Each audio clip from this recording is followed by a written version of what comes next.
लो उड़ान, छू लो आसमान, नए भारत की है नई पहचान। नमस्ते भारत, हम सभी प्रतिभाशाली ज्ञानोदय विद्यापीठ की छात्राएं हैं। हम आपके सामने एक युक्ति लेकर प्रस्तुत हुए हैं। हमारा विषय है आत्मनिर्भर भारत और हम समूह का नाम है रुको रुको लौट चले। आज का समूह प्लास्टिक का अत्यधिक उपयोग हमारे पर्यावरण के लिए हानिकारक है।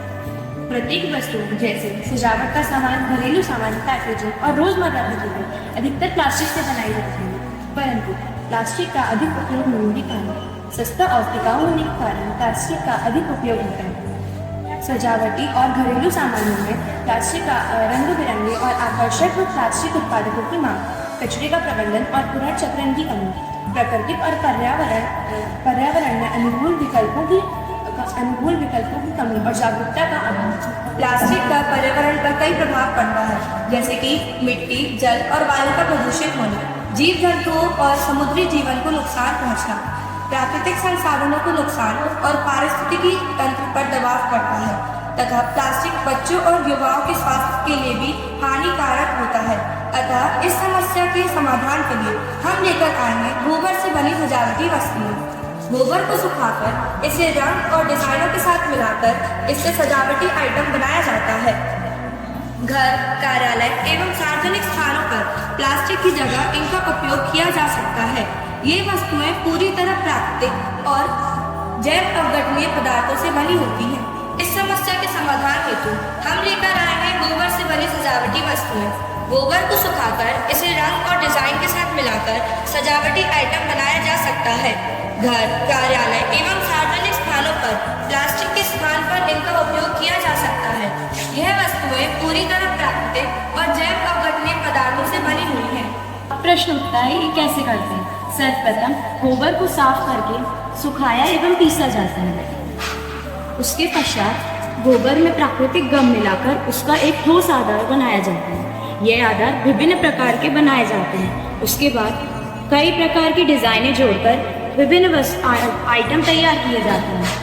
ये वस्तुएं प्लास्टिक से भी बेहतर कार्य करते हैं तथा ये पर्यावरण के प्रति अनुकूल भी होते हैं। गोबर के अनेक उदाहरण हैं, क्योंकि गोबर प्राकृतिक और पूर्णतः बायोडिग्रेडेबल है। गोबर के उत्पाद का जब उपयोग खत्म हो जाता है तो इसे मृदा में मिलाकर खाद का उपयोग किया जा सकता है।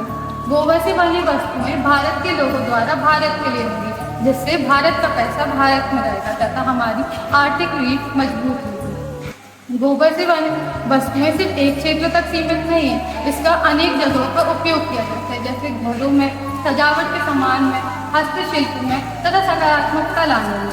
अब ये प्रश्न उठता है कि सकारात्मकता कैसे लाएंगे? तो जब हम घरों के द्वार पर तोरण लगाएंगे, बंधन बार लगाएंगे तो उससे सकारात्मकता ऊर्जा आएगी तथा जब हम फोन के पीछे गोबर से बनी चिप लगाएंगे तो उससे हानिकारक रेडिएशन कम होगी।